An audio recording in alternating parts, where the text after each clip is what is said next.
Welcome to GameSpot Live. I'm Greg Kasavin here to tell you all about Divine Divinity from Larian Studios and CDV.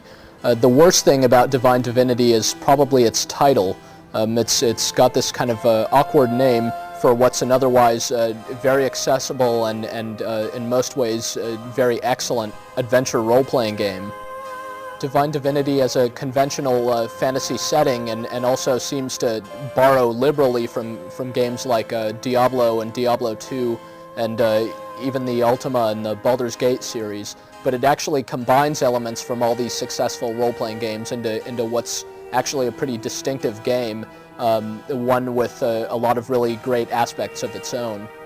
So even though there have been a lot of really excellent role-playing games already this year, like Morrowind and Neverwinter Nights and Icewind Dale 2, Divine Divinity stands tall among them and has a lot to offer all its own.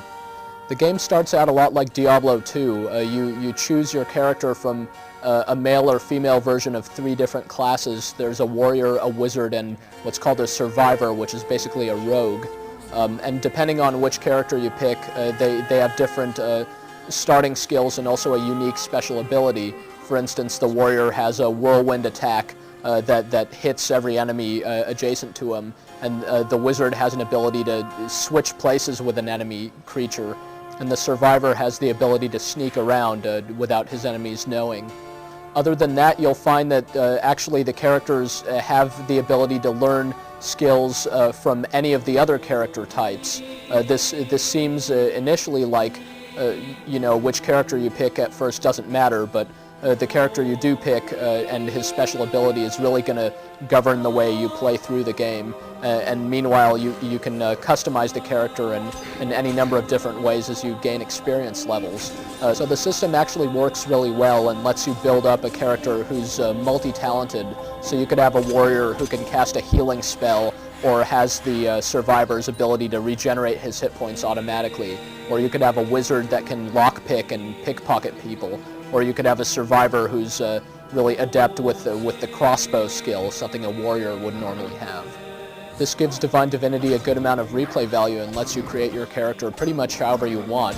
So every time you gain a level in the game, you'll really have a tough decision facing you in terms of which skill to upgrade or which new skill to learn.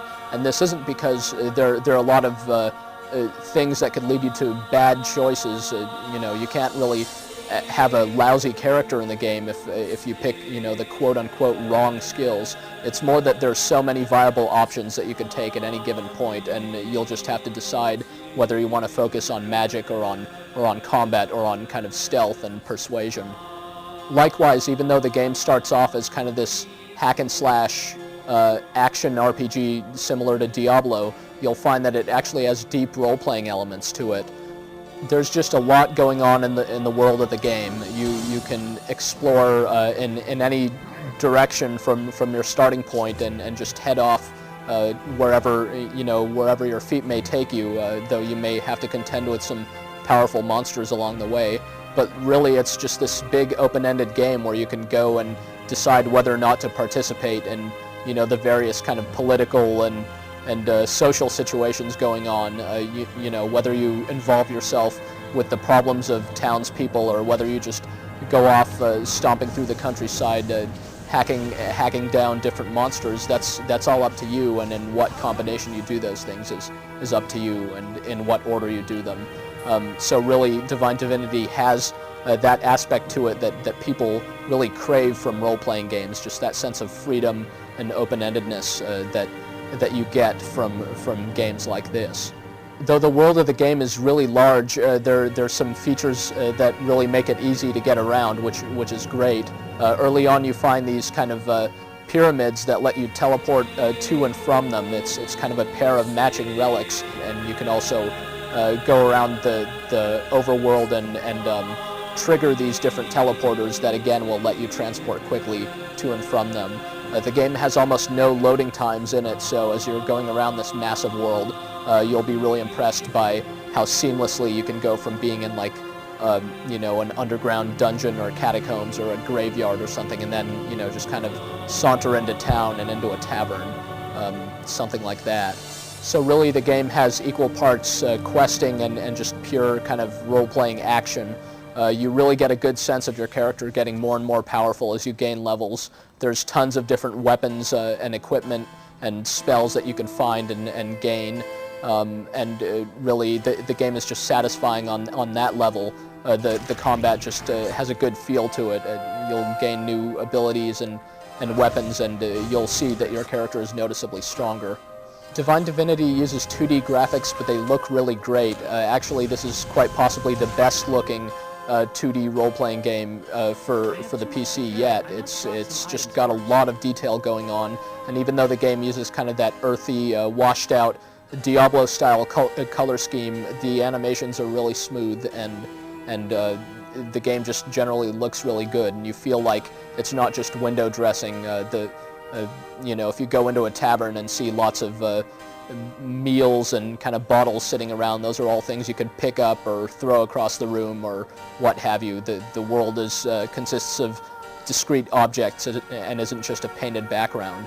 The music in the game deserves a special commendation, though. It's just easily one of the greatest soundtracks in any game so far this year, and it just fits the game really, really well. It uses just kind of these haunting vocals and lots of strings and harpsichords and things like that just perfectly set the stage for everything that's going on, and it just makes the entire experience of playing the game even more rewarding.